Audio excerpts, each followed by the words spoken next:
লৰাই মোক আহোঁতে সুধিছে যে দাদা পুলিচৰ নেক্সট দৌৰ কেতিয়া শেষ কৰিলো 1 লাখ ল'ৰা ছোৱালীক চাকৰি দিম বুলি কৈছিলো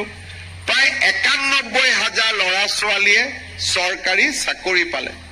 আজি আপোনালোকে চাওক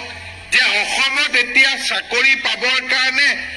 কোনো ল'ৰা ছোৱালীয়ে টকা পইচাৰ ঘোষ দিব নালাগে এতিয়া মই গাড়ী দি আহি থাকোতে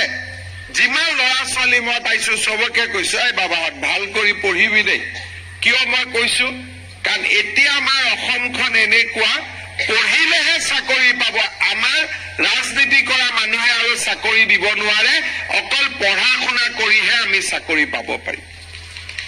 আজি আপোনালোকে চিন্তা কৰক কেইদিনমান আগতে কমান্ডো বেটেলিয়নৰ পাছিং আউট পেৰেড হল পুলিচ বিলাক আপোনালোকে দেখা পায় আজিকালি সৰু সৰু ল'ৰা ছোৱালীবোৰ এছআই বিলাক দেখা পাব গভৰ্ণমেণ্ট অফিচত গলে নতুন সৰু সৰু ল'ৰাবিলাকক আপোনালোকে কৰ্মচাৰী হিচাপে দেখা পাব মধ্যবিত্ত পৰিয়ালৰ ল'ৰা 1 টকাও কোনে ঘোষ দিব নালাগে আজি মই গৌৰৱ কৰিব পাৰো ভাৰতৰ ভিতৰতে অসম এনেকুৱা এখন ৰাজ্য য'ত চৰকাৰী চাকৰি ল'বলৈ কোনেও এটকাও কাকো ঘোষ দিব নালাগে আপোনাৰ লৰাই মোক আহোঁতে সুধিছে যে দাদা পুলিচৰ নেক্সট দৌৰ কেতিয়া হ'ব আমি জুন জুলাই মাহত পুলিচৰো দৌৰ আৰম্ভ কৰিম আৰু 3rd গ্ৰেড 4th গ্ৰেডো নতুনকৈ পৰীক্ষা পাতিম ৩৫,০০০ ল'ৰা ছোৱালীয়ে আৰু নতুনকৈ চৰকাৰী চাকৰি পাব